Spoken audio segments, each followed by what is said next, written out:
और अब भगवान चलते चलते, एक मुनि है सरभंग ऋषि, क्या नाम है? सरभंग। इनका नाम सरभंग क्यों पड़ा जानते हैं?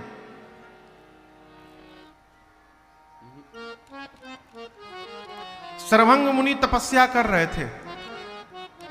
इनकी तपस्या को देख के इंद्र डरा गए। इंद्र को लगा कहीं हमारे इंद्रासन न ले लें।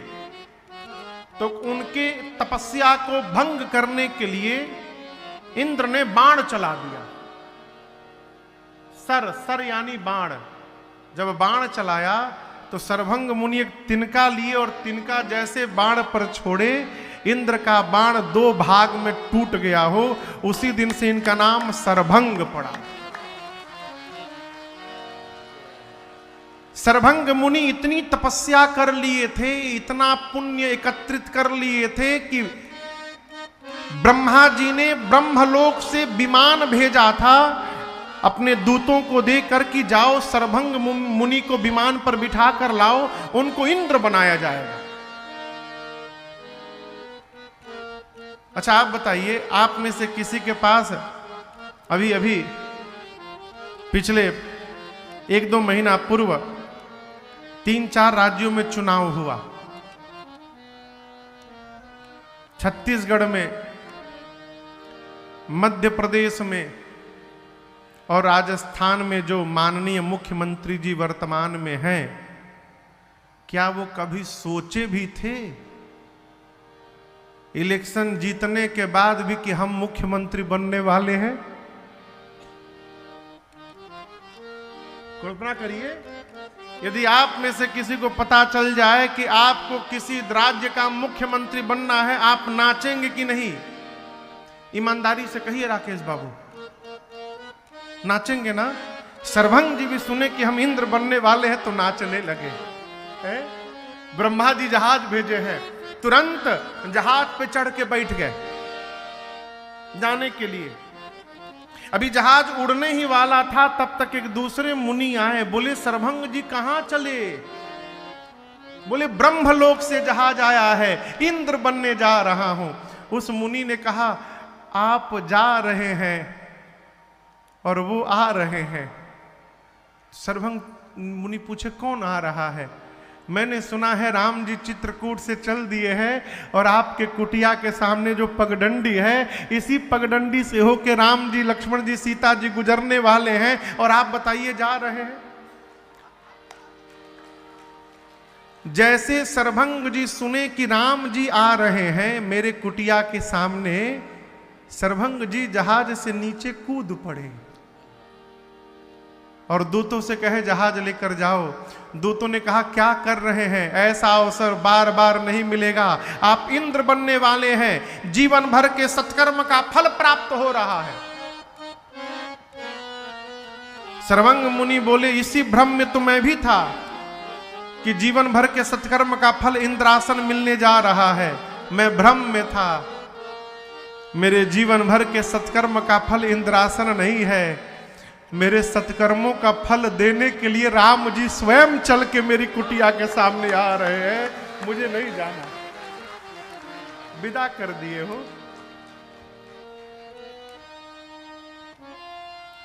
आपको एक बात बताऊं, सरभंग जी जहाज तो चला गया, अरुण बाबू सरभंग जी कुटिया के भीतर नहीं गए, उसी सड़क पर बैठ गए। अब मुनि से पूछा किधर से आएंगे, बताया उधर से आएंगे। वहीं बैठकर कई दिनों तक एक ही काम, चितवत पंथ रहेऊ दीन रात्रि, चितवत पंथ रहेऊ दीन रात्रि, चितवत पंथ रहेऊ दीन रात्रि, चितवत पंथ रहेऊ दीन रात्रि। अब प्रभु देखी जुड़ानी छाती अब प्रभु देखी जुड़ानी छाती नाथा सकल साधन में ही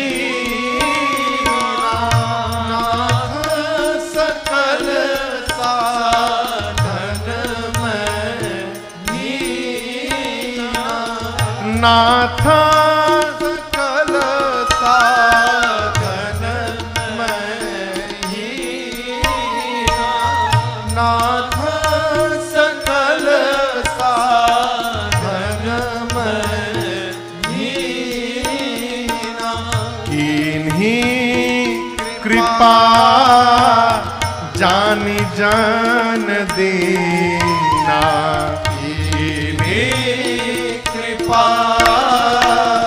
जानी जान देना किन्हीं कृपा जानी जान देना किन्हीं कृपा जान जन देना।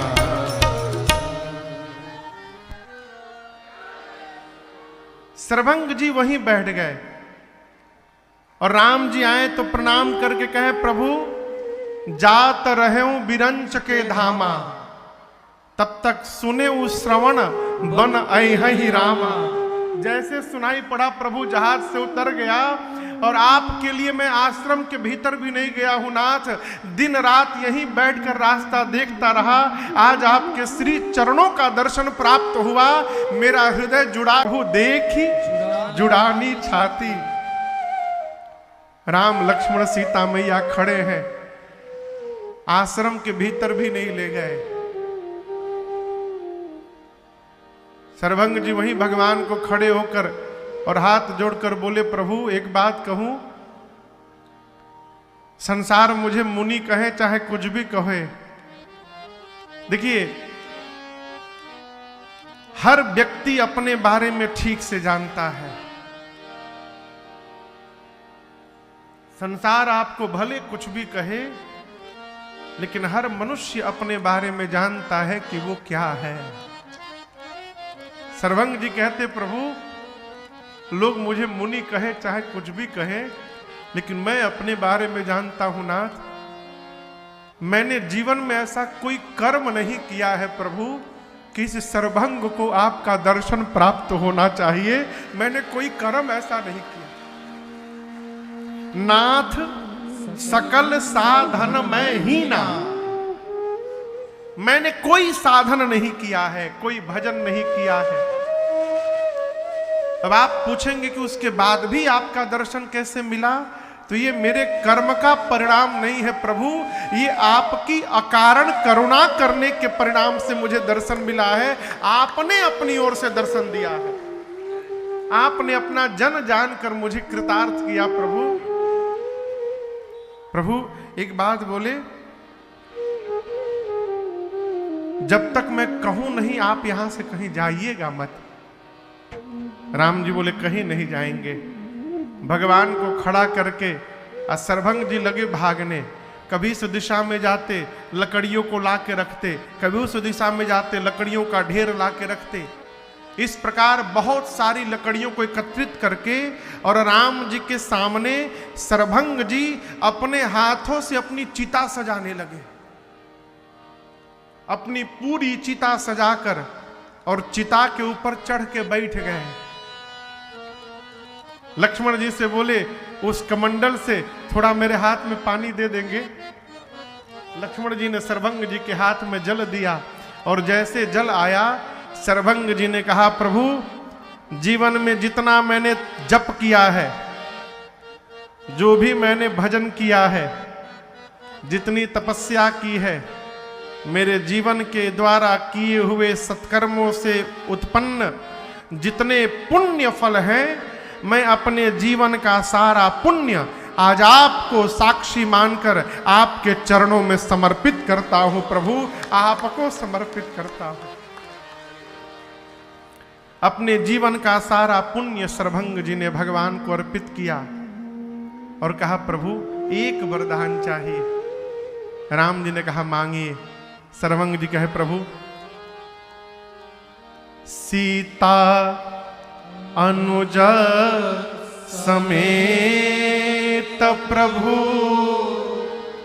नील जलद तन श्याम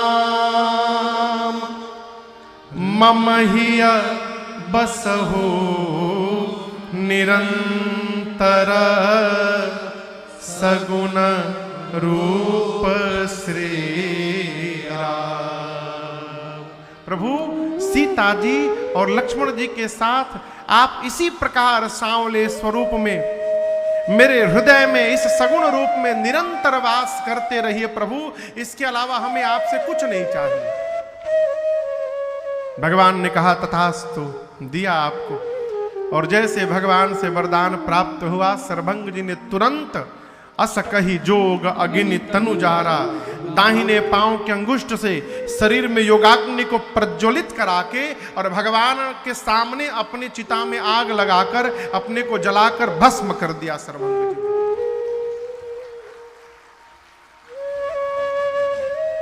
देखिए भगवान को देख लेने के बाद कोई कार्य शेष नहीं बचता। क्षमा करिएगा, हम लोगों को कई लोग मिलते हैं कहते हैं महाराज हमको भगवान ने दर्शन दिया है।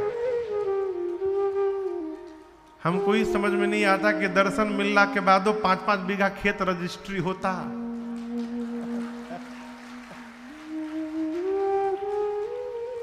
जिसको दिखाई पड़ जाएंगे माई बाप वो जाने की तैयारी कर लेगा। देखिए पूर्ण को प्राप्त करने के बाद कोई अपूर्ण नहीं रह सकता। जिसको भगवान दिखाई पड़ जाएंगे उसके लिए संसार हेरा जाएगा। जेहि जाने जग जाई हेराई, फिर वो भगवाने में मगन हो ही जाएगा। हमारे कलकत्ता में हमारे पूज्य पिताजी के एक मित्र थे, सुपर फास्ट रेलवे के ट्रेन के ड्राइवर थे। सुपर फास्ट ट्रेन चलाते थे, जूता चप्पल नहीं पहनते थे। और आपको बतावें भोला सिंह नाम था उनका। हाँ, सब लोग उनको भगत जी कहते थे। ट्रेन के इंजन में बैठ करके और डैशबोर्ड पर राम जी की फोटो रख देते थे, इंजन चालू कर देते थे और जहां तक जाना होता था एक ही वाक्य कहते थे, राम जी तू ही देखी हो, हम नहीं देखत। सिग्नलवा देखिए हे राम जी लाल बा की हरिहर बा, तू ही ब्रेक लगई हो, हम कुछ जानत नहीं खी, तुहरे चलावे के बा हे राम जी देखत रही हो, सिग्नलवा ना छूट जाओ कोनो। करते सब वही थे, लेकिन यही बोलते जाते थे और यही बोलते आते थे। अंतिम क्षणों में ये स्थिति हो गई कि उनको दर्शन प्राप्त होने लगा। किशोरी जी का, रघुनाथ जी का जब दर्शन मिले तो मूर्छित हो जाए तो घर वाले उठाकर अस्पताल में भर्ती कर दे। सुई वुई लगे तब होश आवे तो लगे चिल्लाने, मुझे क्यों बाहर निकाल लिए तुम लोग, मैं अपने सरकार के चरणों में बैठा हुआ था, उनका दर्शन कर रहा था। ऐसे महापुरुष भगवान दिखाई पड़ जाएंगे माई बाप, उसके बाद जीवन पूर्ण हो जाएगा। सर्वभंग जी भगवान से वरदान मांगे, अपने दाहिने पांव के अंगुष्ठ में योगाग्नि को प्रज्वलित कराकर अपने को समाप्त किया है।